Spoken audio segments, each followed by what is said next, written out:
How is the visibility of the screen in the back? It's okay? Okay, so let us start with the verse of homage to the Buddha.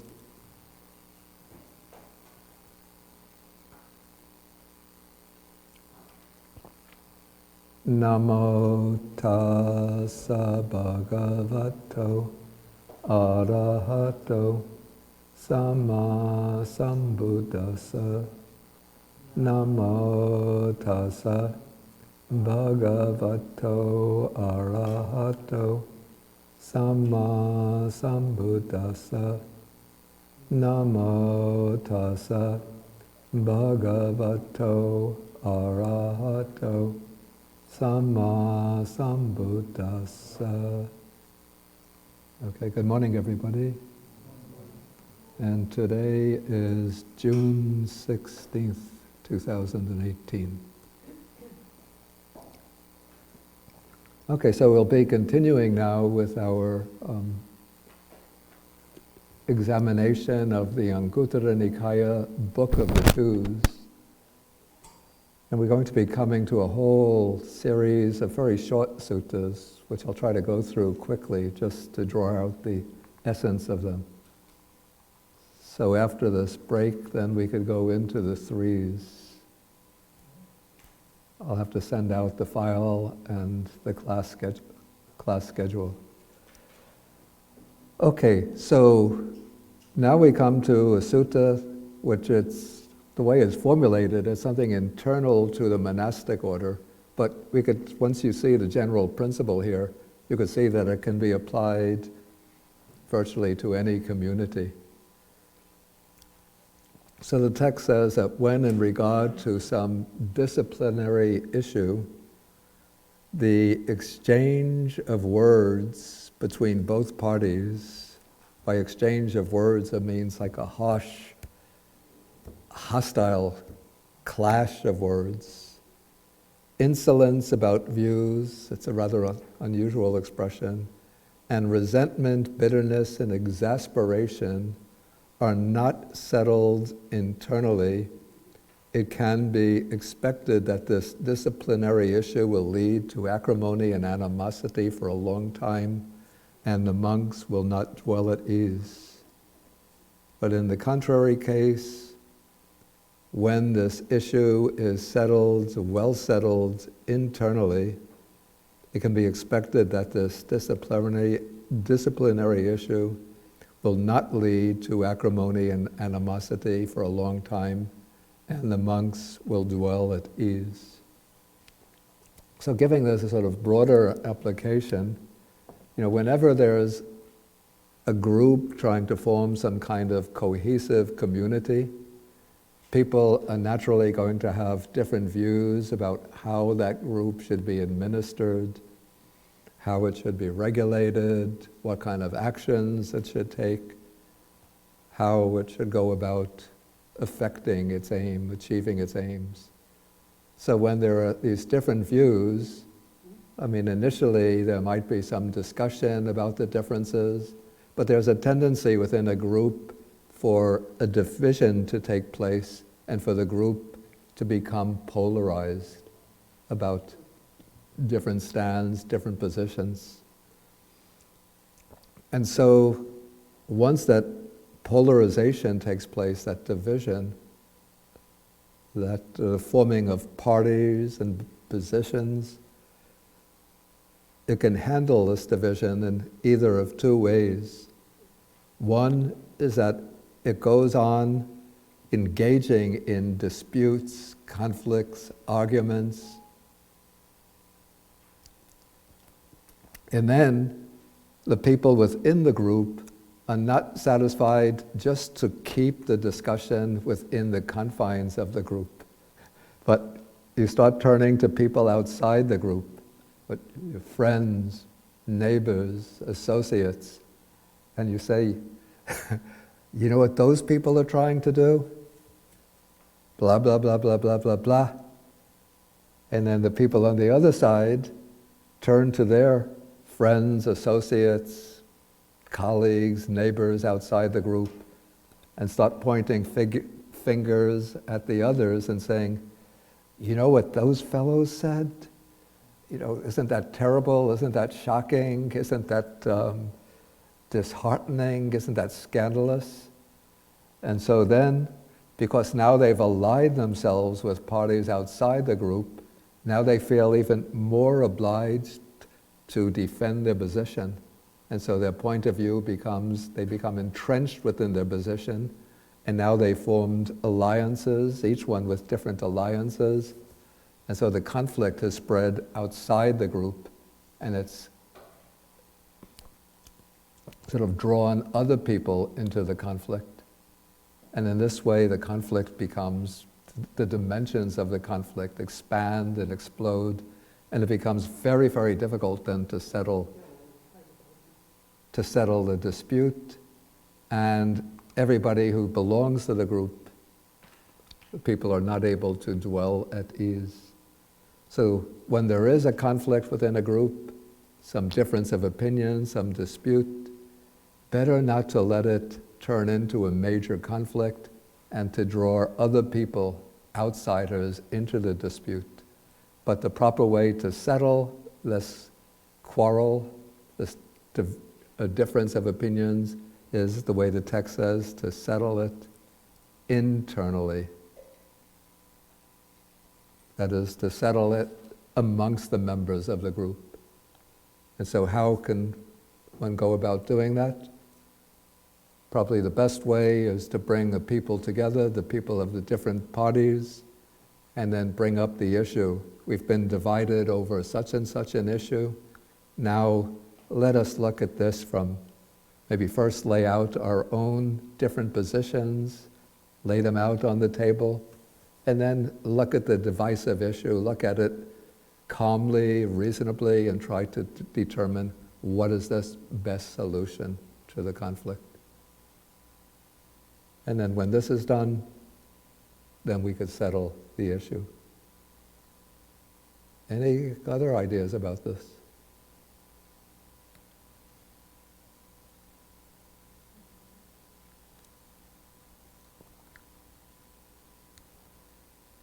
Okay, so shall we move on?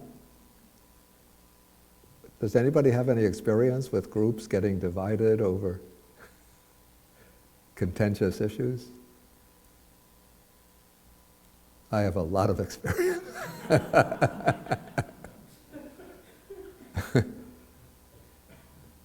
Okay, now we're going to come to a whole series of suttas on two kinds of happiness. Okay, I'm sorry, folks, about the first sutta. Okay, there are two kinds of happiness. So what are the two? Okay, the happiness of a layperson and the happiness of one who has gone forth into homelessness.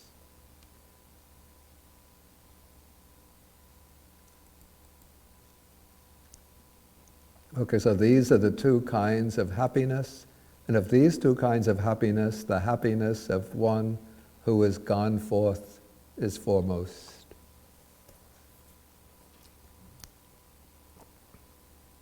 Okay, I don't think that this certainly doesn't mean that the life of one who has gone forth is invariably happy. I mean, there's a lot of people who go forth and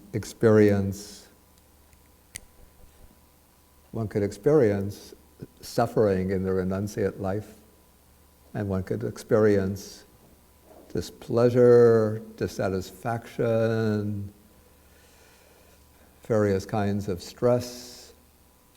But when there is the happiness that arises appropriate to the renunciant life, that kind of happiness will be happiness superior to the happiness of lay life.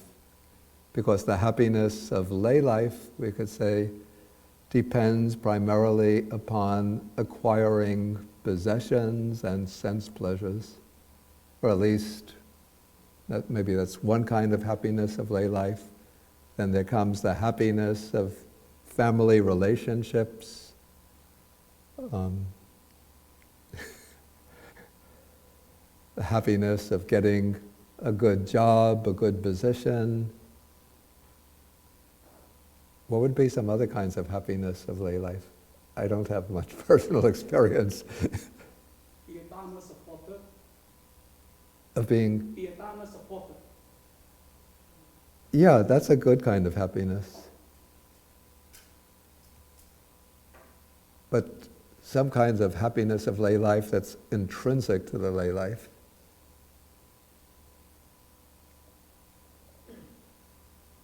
Okay, we have possessions, getting a nice house, good car.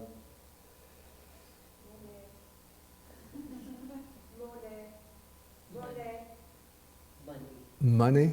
Yeah, okay, acquiring wealth, a lot of wealth. Yeah, okay, first I was taking like material possessions.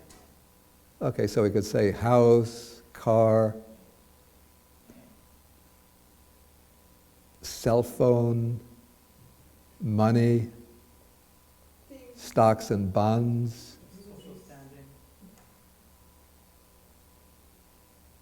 At first I'm trying to take material things, then that's sort of more like social. We'll come to the social aspect. Ice cream. Is that what you said? Okay, good food. Okay, good food. Meaningful job.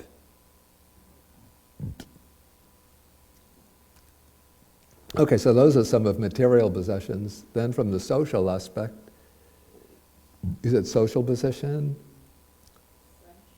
Friendship, very important. Family relationships, having children, loving wife, loving husband. Social position. Dogs and cats. Okay, pets, that would really go under the material possessions. Respect in the community. Recognition is similar to respect from the community. Okay, so we get some idea of the happiness of the lay life, the happiness of one who has gone forth. Well, of course, we have the material requisites. Comfortable dwelling place. Good. Being able to come to the temple. That for a layperson. Being close, this is for people who are Buddhists, being close to a temple or meditation center.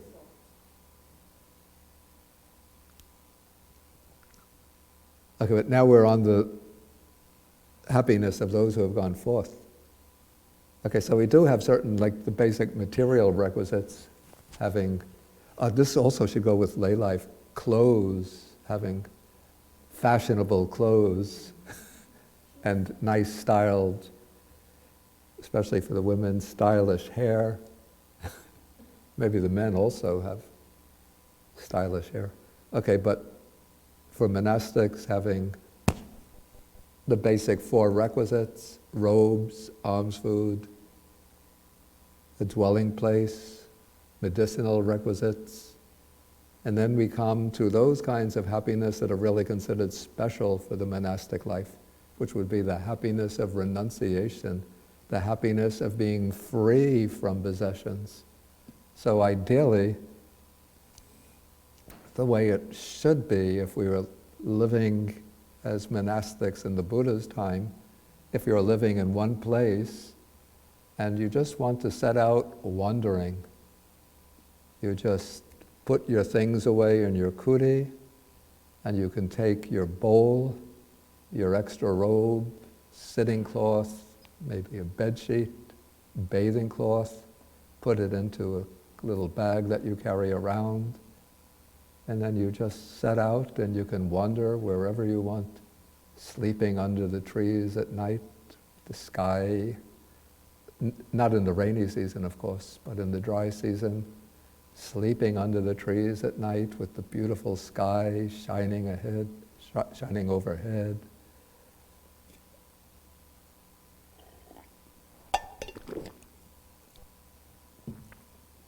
And then just walking. If you find a nice place during the day, you could just spread your mat out under a tree and then sit in meditation.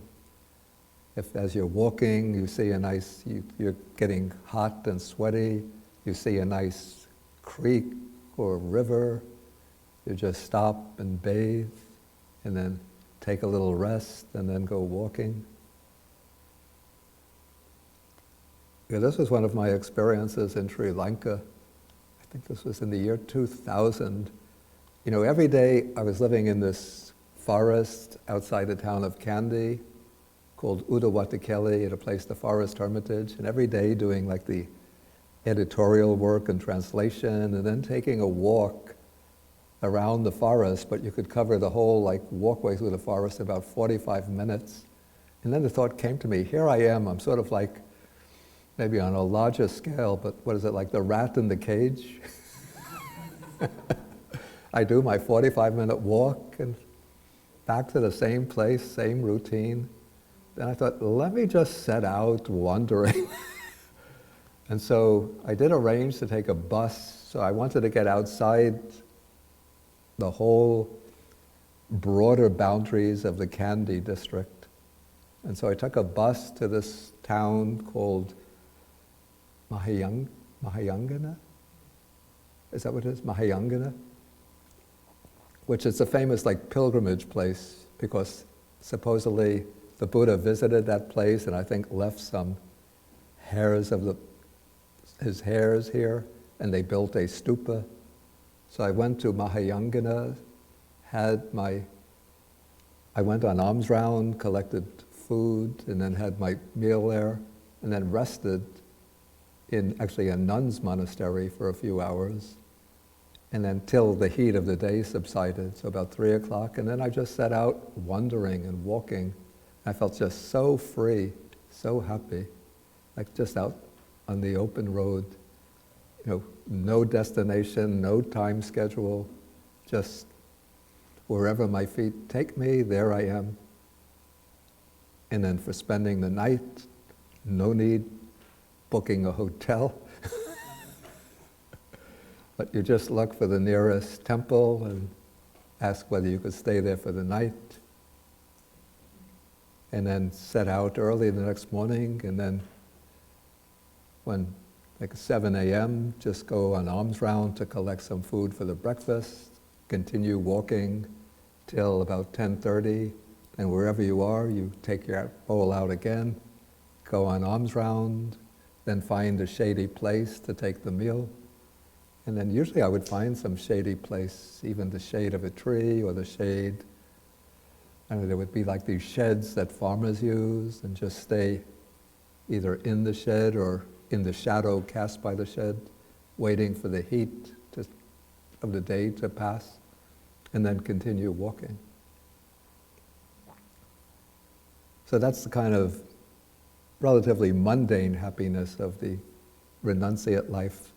But then the greater happiness is the happiness that comes from meditation. Of course, meditation is not confined to those who have gone forth, but that is sort of the special purpose of going forth, is to devote one's time and energy to that development of the mind.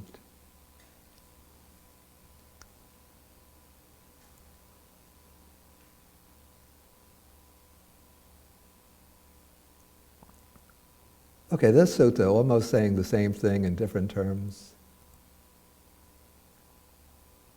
Again, this is saying almost the same thing in somewhat different terms. But here, a word is used that takes on rather technical nuances. The word is upadhi. So upadhi has several shades of meaning. Like one meaning is simply things that one possess, material possessions. But then it takes on sort of deeper meanings. Like, so another deeper meaning of upadhi is the urge to possess, the need or compulsion to possess. So in other words, this is the upadhi as the defilements that drive one to accumulate possessions. And then as possessions, upadhi also comes to mean the most intimate possessions that a person has. And what are those most intimate possessions that a person has?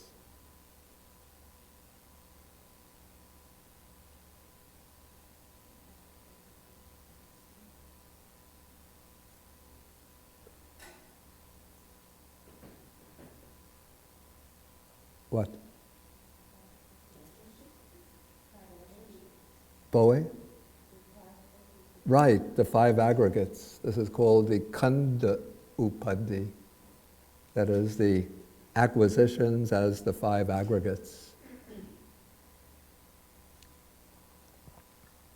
Okay, so we could understand this statement. Probably originally the sense was the rather simple one as happiness bound up with material possessions and the happiness that is free from material possessions.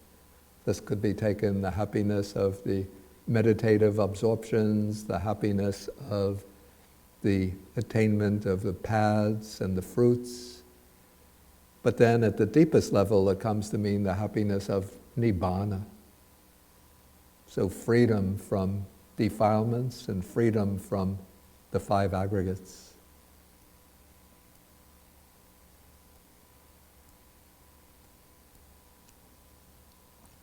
Okay, another way of differentiating 2 kinds of happiness. So there's the happiness with the taints or the asavas.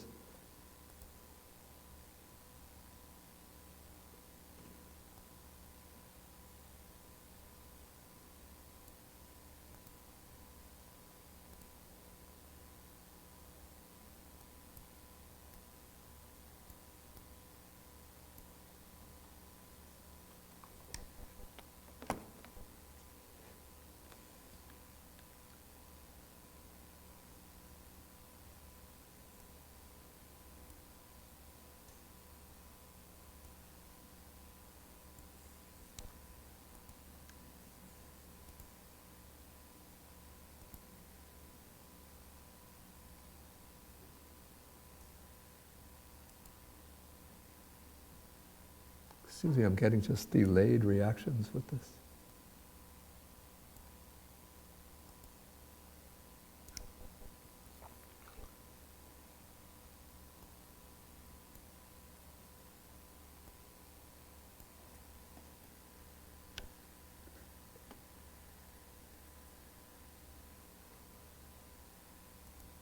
Okay, anyway, the word here is, the Pali word is asava.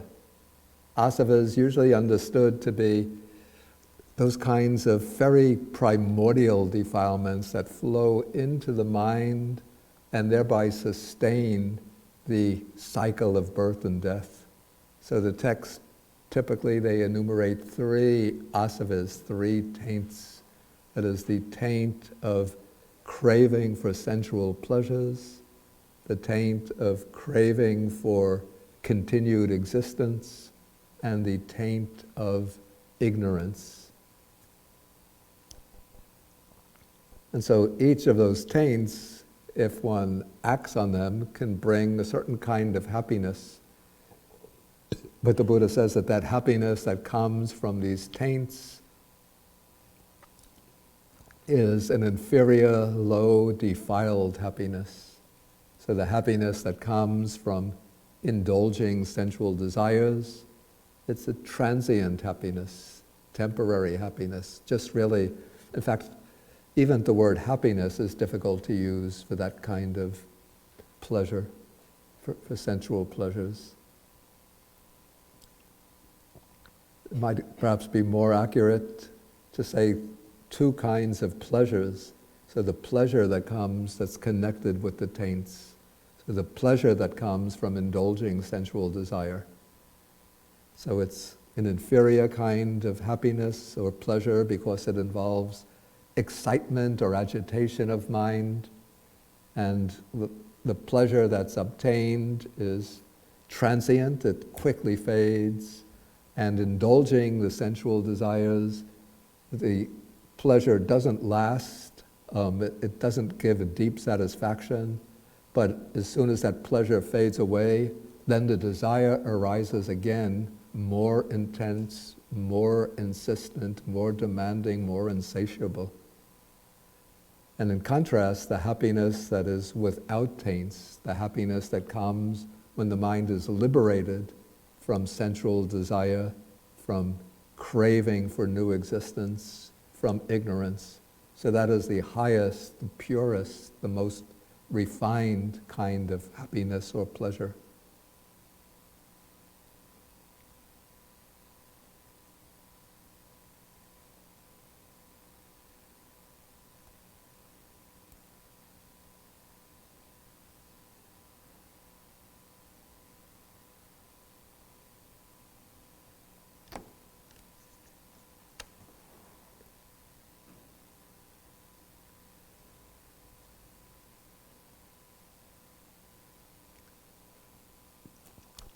Okay, again, worldly happiness and spiritual happiness.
I don't know what's happening.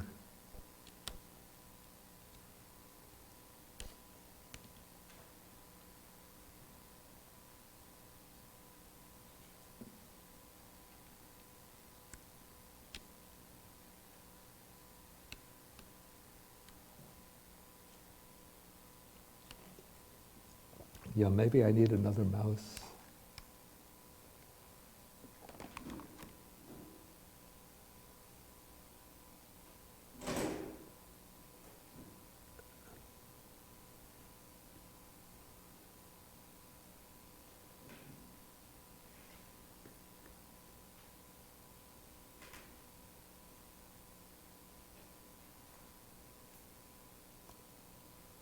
But I think the problem is in the computer, not the mouse.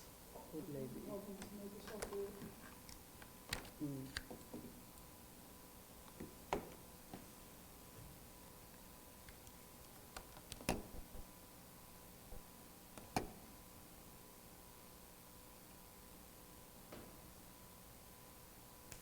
Yeah, no, the problem is,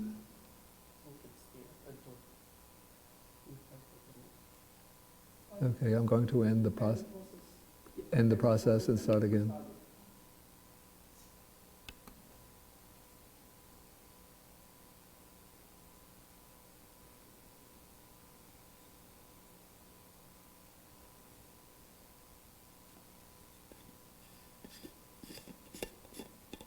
It's not even ending.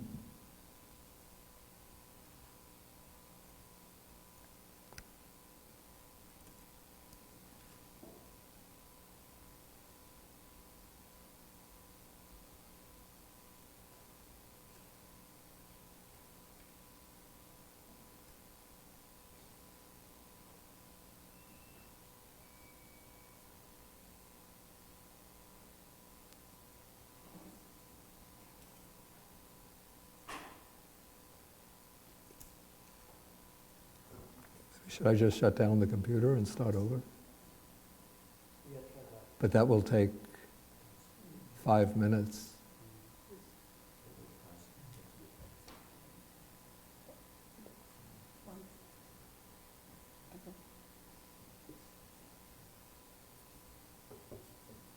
Screen is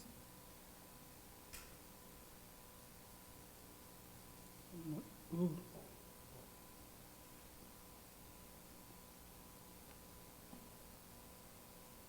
not responding to me.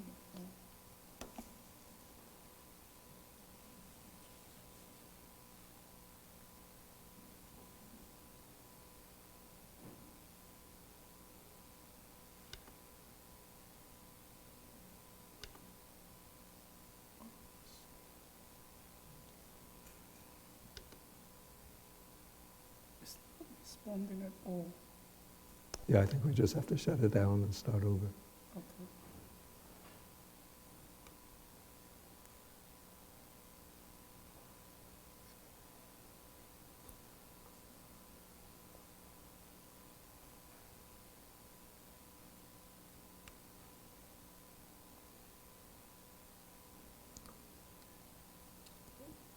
While it starts up again, if anybody has any comments, questions on anything that was discussed so far. Okay, Tsering, and please take the microphone.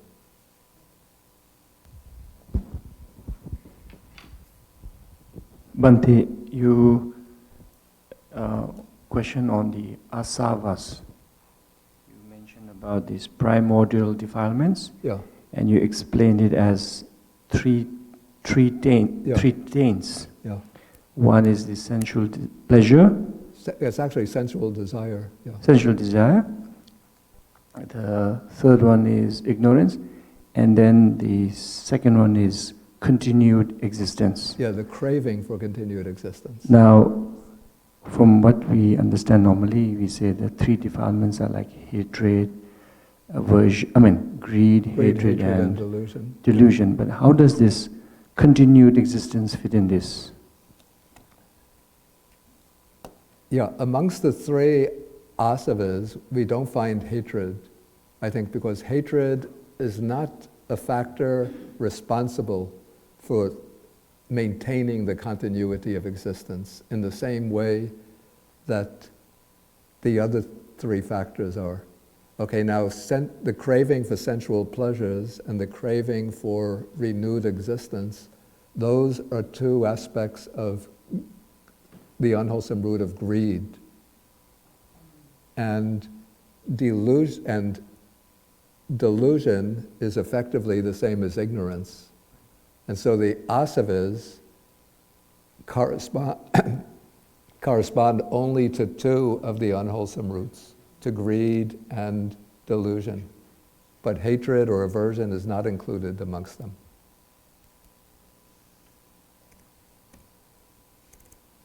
Let me just get this rolling. Okay, does that make it clear? Thank you,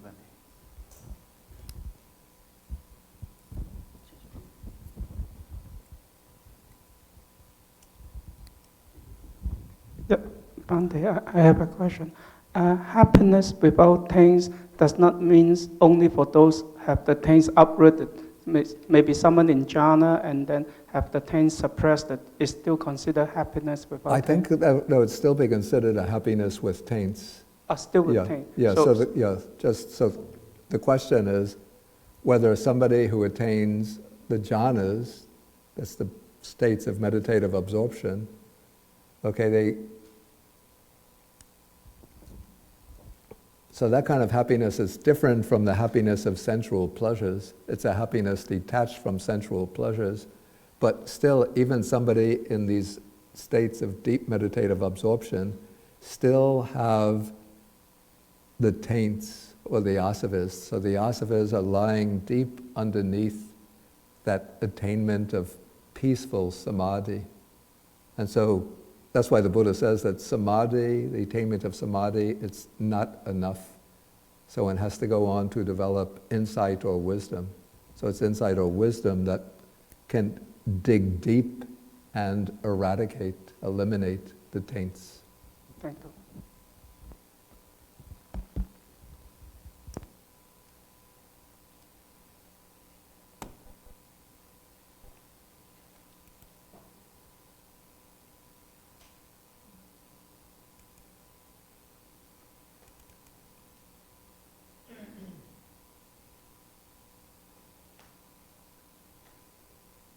I think I can get those files back.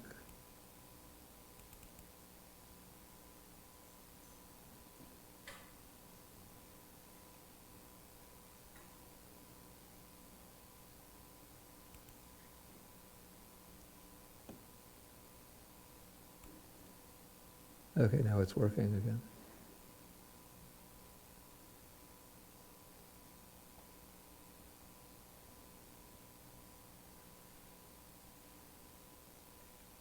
Okay, so this is where we were, the happiness with taints and the happiness without taints. And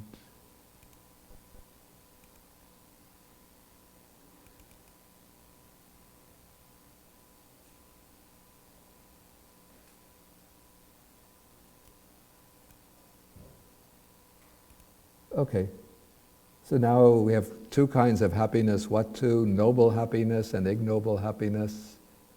Pretty much the same. The happiness of those who are noble ones, who have reached the path, and the happiness of those actually ignoble, unarya. That would be the happiness that comes from, again, from the pursuit of worldly possessions.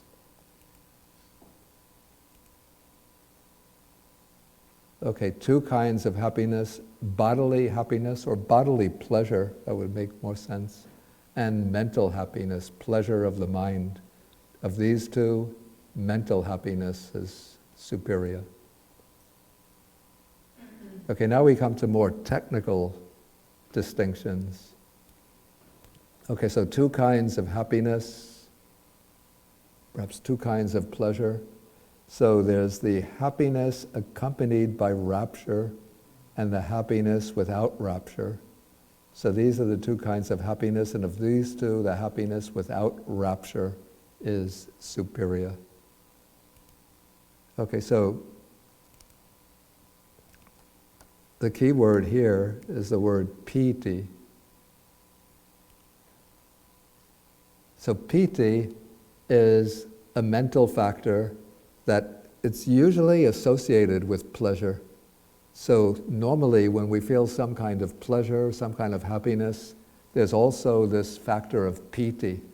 Maybe the piti doesn't reach that degree of intensity that we would call it rapture, but even if I get a nice cup of sweet milk tea, very delicious, and then I drink it and I really enjoy it, there are two mental factors present which, according to the Buddhist texts, are not quite identical.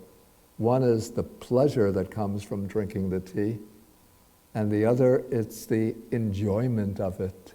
So that enjoyment, that mental state of enjoyment, that is what is translated here as rapture. That is the piti. Whereas the feeling of pleasure, that is sukha.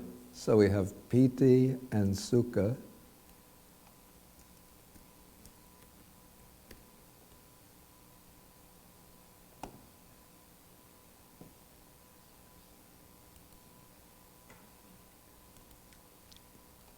And in almost all of our experience, these two are very, very closely intertwined, so that we don't normally experience the separation between them.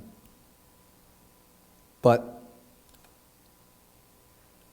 okay, and even out of the four jhanas, the four meditative absorptions, in the first two meditative absorptions, piti is still present, rapture is still present.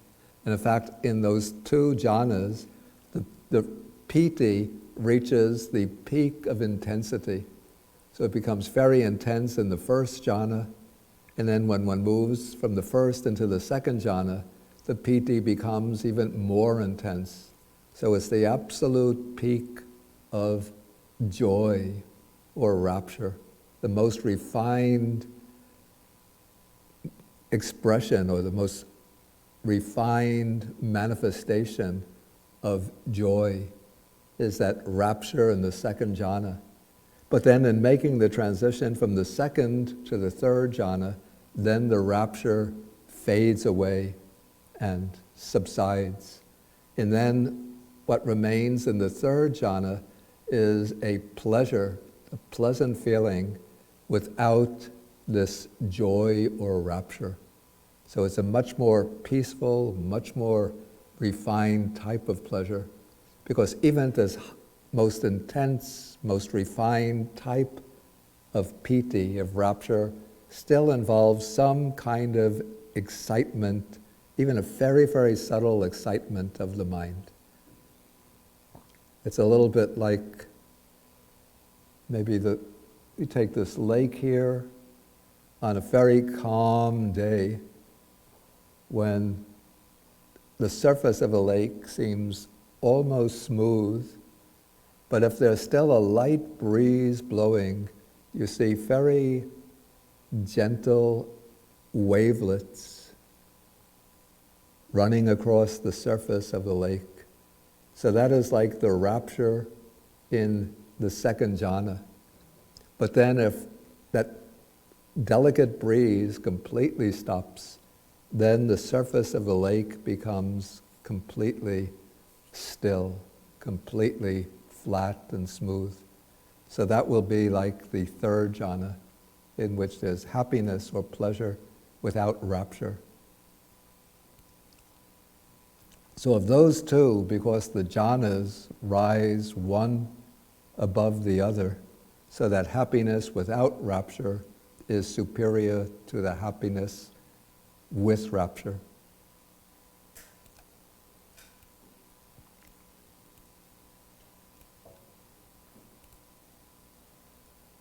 Okay, then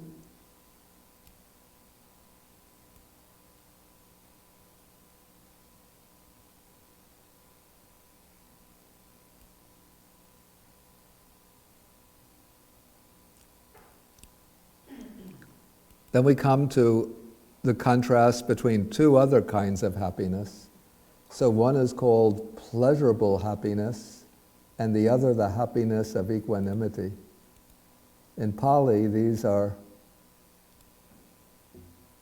satta sukha. So satta is something like comfort, ease. Here it's translated as pleasure, pleasurable. And the other is upekkha. Upekkha is equanimity. And so these are two kinds of pleasure or happiness.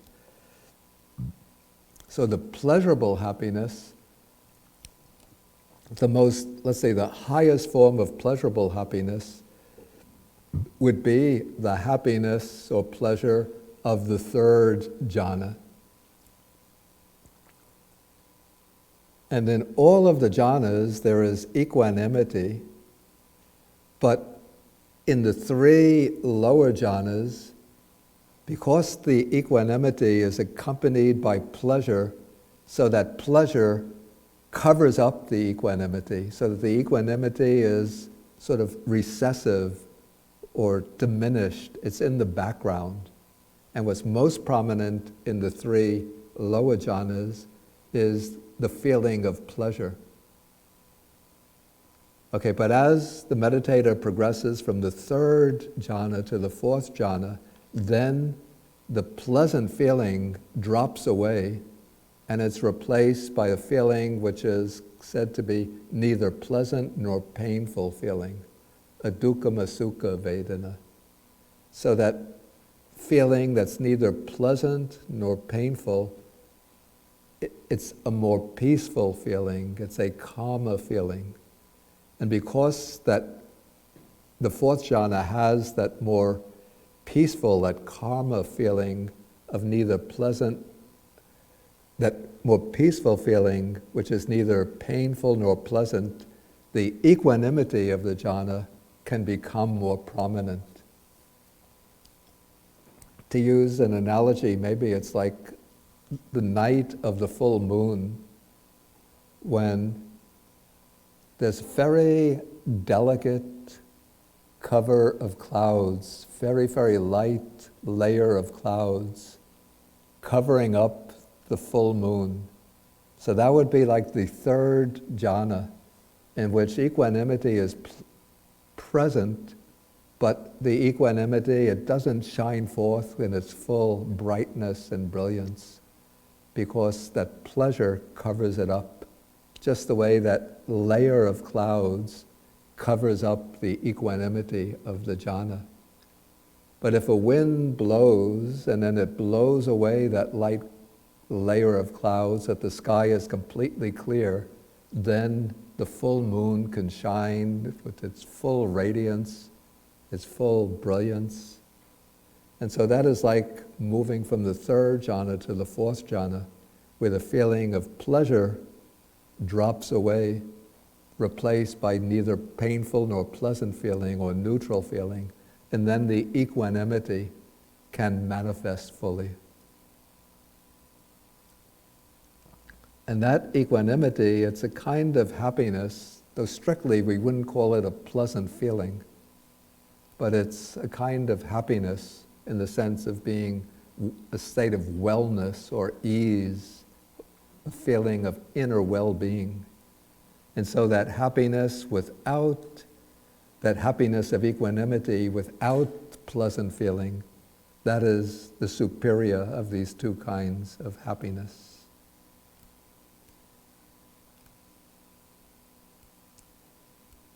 Okay, the next two kinds of happiness of concentration and happiness without concentration.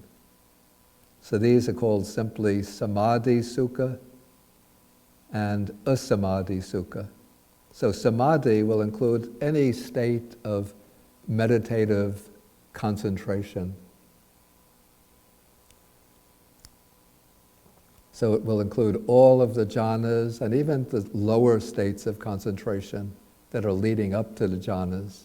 So those states in which the mind becomes collected, unified, focused, absorbed on its object, as that happens, somewhat surprisingly, a kind of pleasure or happiness arises, because when the mind is being overrun by distracting thoughts, disturbing thoughts, and all of the mental hindrances, then that capacity for happiness is not able to manifest. But as the mind settles on the object, just looking at it objectively, one wouldn't think that just being able to focus on an object persistently is going to bring happiness. Like if you're a student in school, doing your study, maybe you're studying mechanical engineering and you have an exam the next day, and so you sit down with your textbook and you study very, very diligently, going on studying for a couple of hours, completely absorbed in, what did I say, mechanical engineering? See how unconcentrated I am. Okay, so with studying mechanical engineering, are you going to be experiencing great happiness?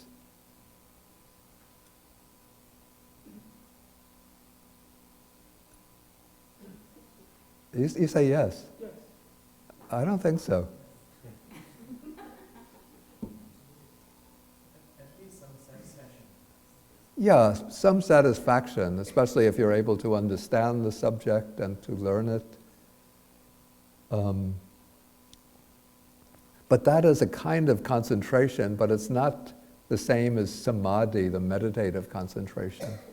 But the meditative concentration is what arises when one takes some kind of very simple object. It can be the sensation of the breath coming in and going out from the nostrils, or it can be what they call a kasina, a colored disc.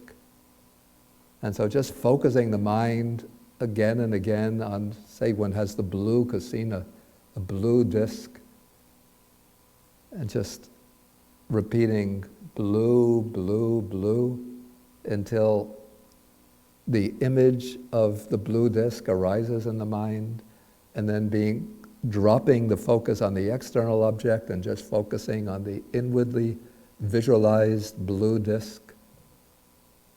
It seems that's a completely neutral object, but as the mind focuses more and more persistently on that object, the stream of distracting thoughts subsides, And then there arises almost spontaneously this kind of inner happiness and joy. That is the piti and sukha that comes from samadhi.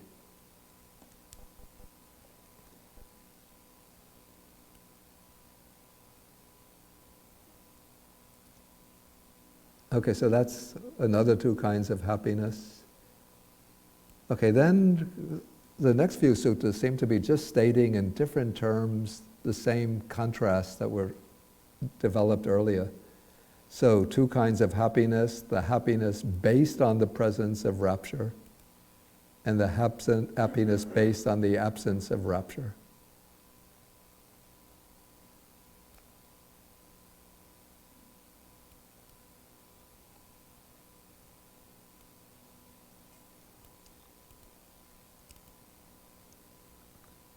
Then the happiness based on pleasure and the happiness based on equanimity, again the same as the point made earlier. Another kind, two kinds of happiness, the happiness based on form and the happiness based on the formless.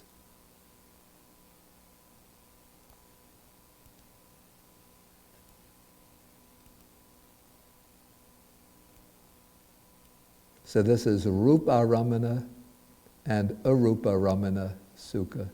So this is apparently referring to the contrast between two kinds of meditative absorptions. So the meditative absorptions based on form are the four jhanas. So those jhanas, compared to our ordinary happiness, the kind of happiness that we get from our worldly activities, from our possessions, from our sensual pleasures, that happiness of the jhanas is just far, far superior, much more stable, more blissful, more inwardly illuminating.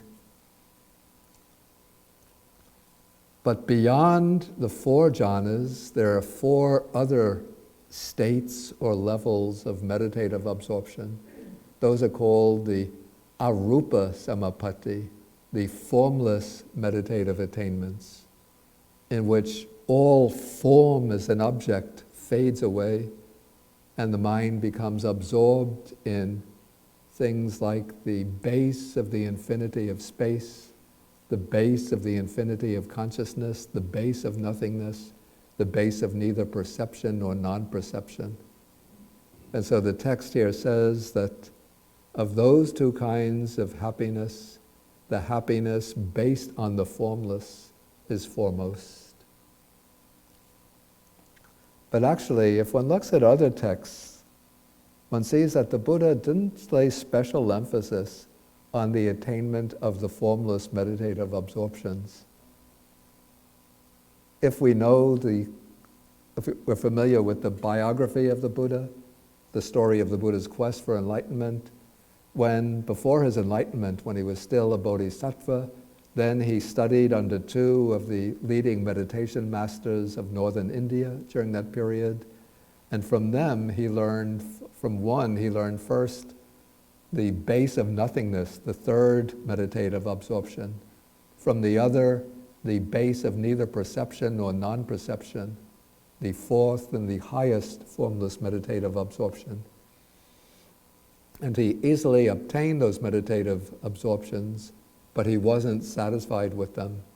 And so he left his teachers and set out on his own personal quest for enlightenment. And then when he was teaching, say often in his discourses, he includes the four jhanas, but only on occasion does he bring in the formless meditations. And so within the Buddha's scheme of liberation, the formless meditations have a subordinate place, even we could say a dispensable place. But probably because the Buddha, or at least the compilers of these texts, want to bring in all of the different gradations of happiness that are possible, for that reason they include this distinction between the happiness based on form, including the happiness of the jhanas, and the happiness based on the formless meditations. Okay, so that takes us through the sequence of suttas that involve contrast between two kinds of happiness. So, any questions, any comments? Okay, Ken, if there is that wireless microphone, please take it.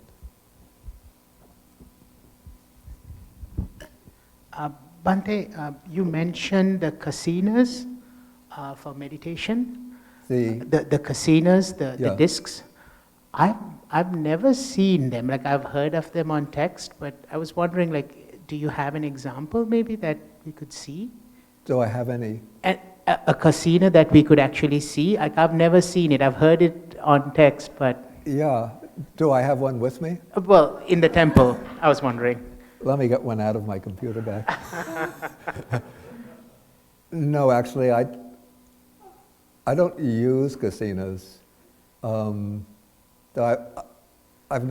seen them. I've known in Sri Lanka monks that use the casino meditation. But it's not so hard. Actually, this could virtually be, though it's a small, but it can virtually function as the yellow casino, or this would be maybe a golden casino.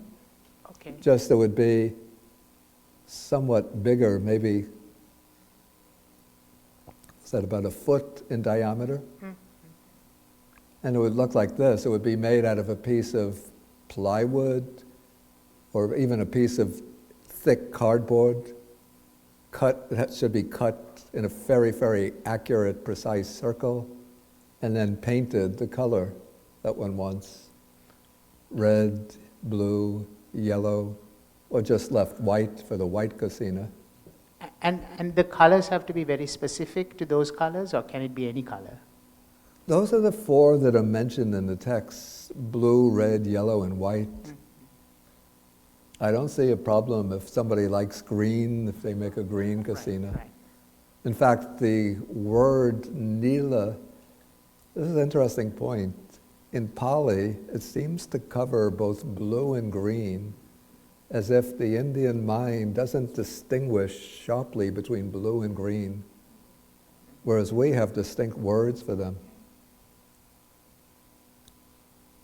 And then the earth casino, to make the earth casino, what is done is one takes a strip of wood, and it would be like a very flexible kind of wood, and then one bends it to form a circle, and then one joins the two ends so that there's some space. Maybe the piece of wood is about 1 inch thick. So one joins the two pieces so that there's an opening. It would be like a little bit like this, the lid of this. And then one fills that opening with clay. It should be clay of reddish brown color, and one has to make it very smooth with like a baker's, what is that you? Rolling pin, with a rolling pin to make it very smooth. And then one puts it in front, and then one focuses on it simply as earth, earth, earth. So that's the earth casino. Then the water casino would be just taking a bowl of water and putting it in front. Then there's also a fire casino and an air casino. I don't really know how they work very well. Because the fire casino, you would have to have a burning fire, but that could be a little dangerous. Maybe one could use the flame of a candle. I think it's, you cut out a hole like in a sheet or something like that and put the candles in there. Yeah, I've seen that explained in the Visuddhimagga, that one has a burning fire, and then one would take like a sheet. Maybe we would use plywood, could be dangerous. Something that's not combustible. Maybe a sheet of metal with a hole cut so that one sees the fire through that hole. Well, metal would get hot. Excuse me? Metal would get hot. Yeah, I know. That would also be dangerous. Yeah. Suka, you were going to say? Bhante, what is the advantage of using kasinas instead of breath? Any?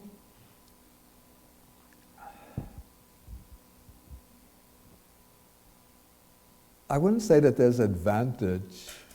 In fact, the Buddha often taught mindfulness of breathing, and only seldom does he mention the kasina meditations. But the Visuddhimagga system, I think it bases its explanation of the jhanas on the kasinas, probably because it's taking the different meditation subjects in groups, in standard groups. So it starts off with the 10 kasinas, and then it will come to the 10 kinds of foulness meditation, 10 kinds of, what was the next group of 10? 10 recollections, I think. And so it's just because the Visuddhimagga takes the kasinas first and then explains the jhanas on the basis of the earth kasina. So for that reason, kasina comes to get some prominence. And I know in forest monasteries, monks often use the kasinas. Maybe just the advantage is that it's a very simple object and it's not as subtle as the breath. The breath can become very subtle. So that maybe as one is following the breath, as the breath subsides and becomes very, very subtle, then it becomes difficult to follow and one loses it easily. Whereas the kasina is something, if one is losing the visual image of it, one can just has to open one's eyes and there one has the physical object in front of one.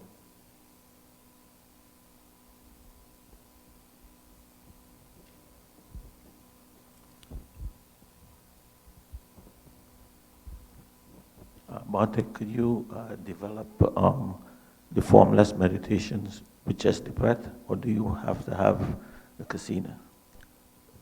To develop the formless meditations, can you develop them on the breath? Just the breath.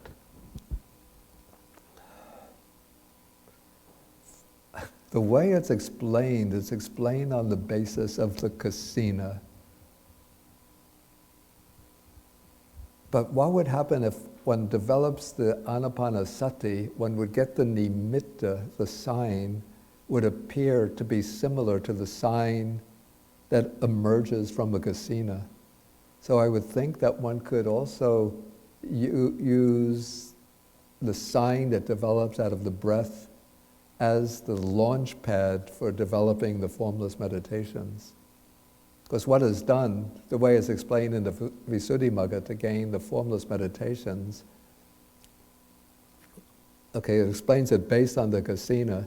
So one gains the nimitta of the kasina, that is the mentally visualized image, and then one extends that image boundlessly so that it covers like the whole visual field, the inward, mentally visualized field. And then to go from that boundless form of the kasina to the formless meditation, one just focuses on the space occupied by the image, but not paying attention to the image itself. And when one does that, then at a certain point it said, the image falls away and all that remains is the space. And so that becomes the base of boundless space. That becomes the base of boundless space. So it would seem that possible to do it by the breath.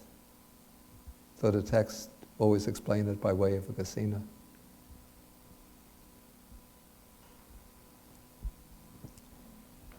And if one gained the jhana based on anapanasati, then it would be just no trouble at all. If one wanted to gain the formless meditations, it would be no trouble at all because one has the power of concentration. So just to shift the focus to a kasina, and then one would quickly be able to gain the jhanas through the kasinas. Bhante, can you explain the nimitta just a little more? Like, is it a moving thing, or is it like a solid object? No, it should be still. It's like a light, usually a light, kind of light that emerges when the concentration becomes well focused. And so if one is, say, doing the mindfulness of breathing, it would be the nimitta, would be something that arises, emerges around the area where one is focusing to observe the breath. So it would be something like a light that arises, and then as one continues to develop the concentration, then the image will become brighter and brighter and more prominent. And then one can regulate the size of the nimitta to extend it in size. But it should be a still image. It should be It should be a still image. a steady image, still steady image. Thank you. If there is like some moving image, then probably it's not the real nimitta yet. Could it start from a moving image to a still image? I guess the nimitta there could be some fluctuation or movement within it, but the real nimitta should be still and steady. Thank you.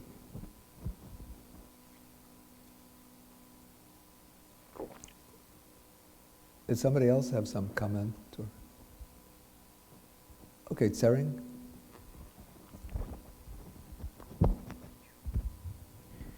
Bhante, you mentioned that there is joy from concentration, and that's evident, of course. But how would one explain that? How can one explain the workings of it? how to explain the workings? If I can repeat, it's evident that there is some satisfaction, some joy from sitting meditation. Yeah. It's evident. But how would you explain the workings, in a sense? Because your mind is still, and then there's no distractions and so. Yeah, I would say because the mental hindrances have subsided. And then there comes just that, because the mind is able to remain steadily on its object, just spontaneously that brings some joy up. It's not that one has to think about anything to bring that joy up. It just comes on its own. Which means... And maybe, excuse me? Sorry, Bhante, please. No, I think maybe that is the reason why, say, the Hindu yogis who are skilled in samadhi speak about the Atman, the self, that one of the essential natures of the self is ananda, which means bliss or joy. So they say that this Satchidananda, that's the nature of the Atman, is existence, Sat is existence, Chit is awareness, and Ananda is joy or bliss. And so they say that when one discovers or realizes the Atman, one sees its essential nature is existence, awareness, and bliss. And probably that idea arises because they're skilled in samadhi, and when they enter into samadhi, then they experience that bliss. And since they subscribe to the metaphysical idea of a self, so they think that this is the essential nature of the self that's manifesting. But in Buddhism, we don't say that that joy or rapture is coming from any kind of essential self, but this is just something that's coming up from the depths of the mind as the disturbances, the surface disturbances subside and fade away. Thank you. Can I have a second question, Bhante? Why is that the meditation on formless is not recommended in accordance with teachings, you said? It's not that it's not recommended, it's just that the Buddha doesn't expound it very often. Perhaps the reason is that if one gains the formless meditation without developing sufficient insight, the formless meditation generates the karma that leads to rebirth in the formless realms. And in the formless realms, the lifespan is thousands and thousands, tens of thousands of cosmic aeons. So one could spend 20,000, 40,000, 60,000 cosmic aeons there. And then one comes back into the human realm, no wiser than when one departed for the formless realm. So one is not able to develop insight within the formless realm unless one has gained insight in the human realm. Thank you, Bhante. Okay, I think I want to go on. Oh, did you have a question about? Okay, take the microphone. I'd like to go back to the nimittas and the kasinas. If one starts out their meditation by focusing on the breath, and then the nimittas come forth, and then the nimittas turn into the kasina, is that how you call it? Yeah. And you get a disc, like a blue disc. Yeah.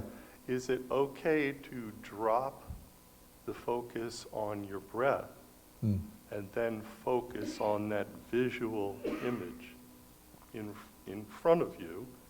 And then as you go through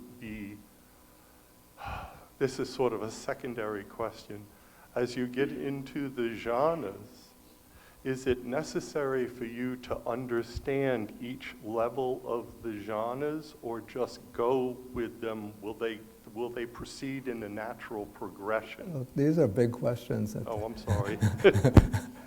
I thought it was just a little question. Yeah. Maybe just take the first question. Okay. Yeah. I think different meditation teachers have offered different advice. But what I would suggest, there's a book by Achan Brahmavangso called Breath, Bliss, and Beyond, I think it's called. Okay.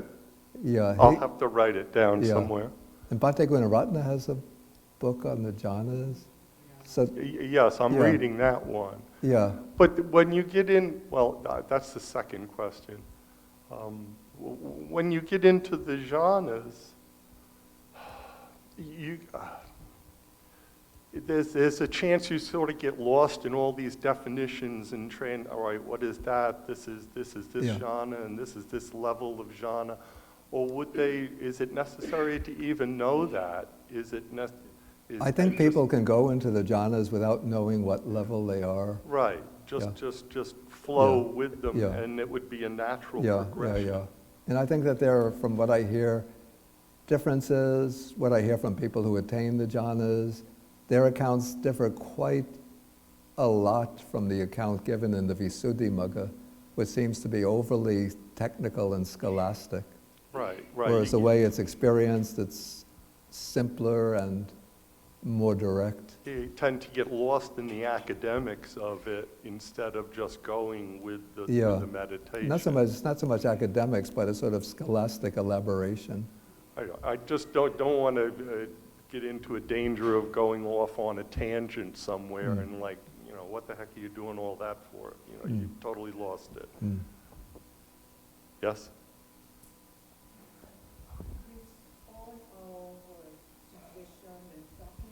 Wait, take the microphone. I can't hear.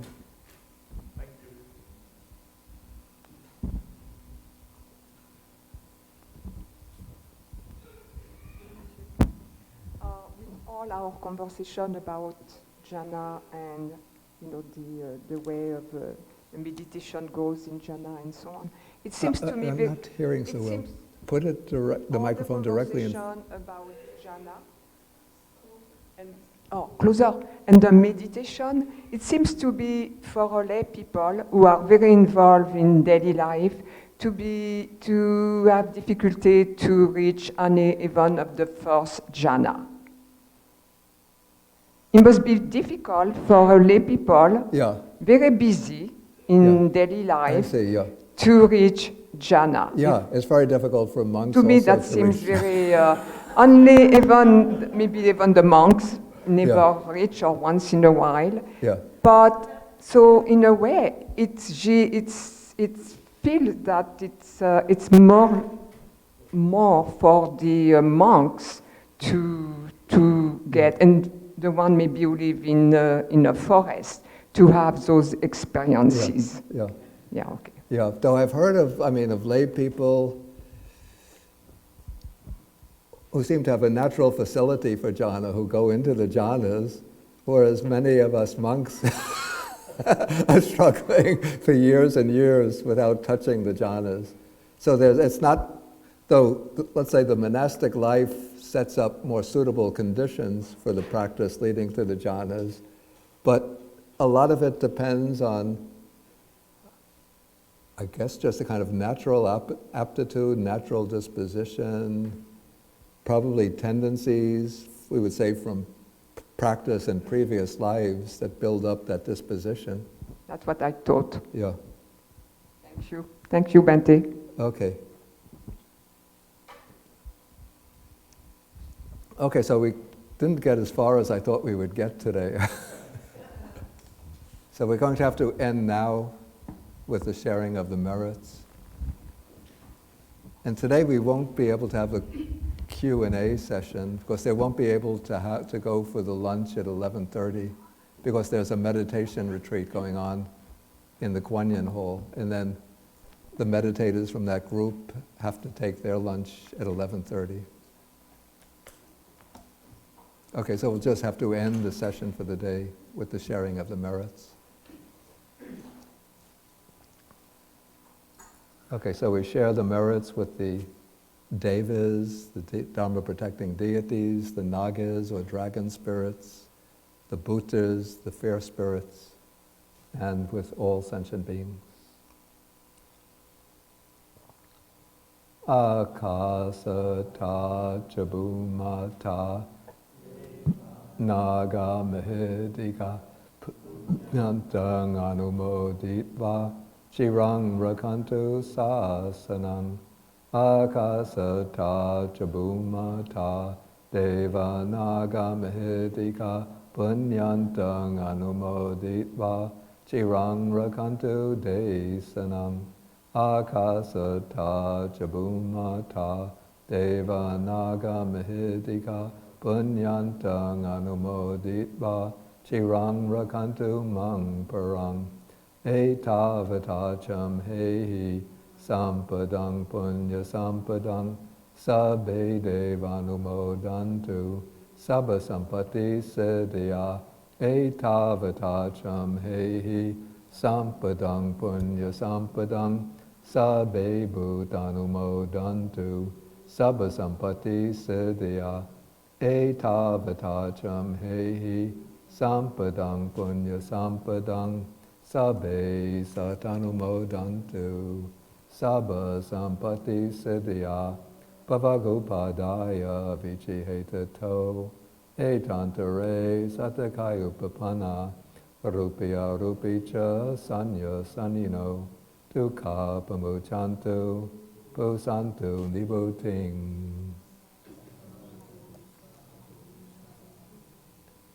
Yeah, so the next class, because, see, this is the 16th. Next week I'll be in Germany, and the week after that, then we have the summer camp here. So the next class will be, I think it's July 7th. Yeah, I will have the schedule posted on the website, the BAUS website.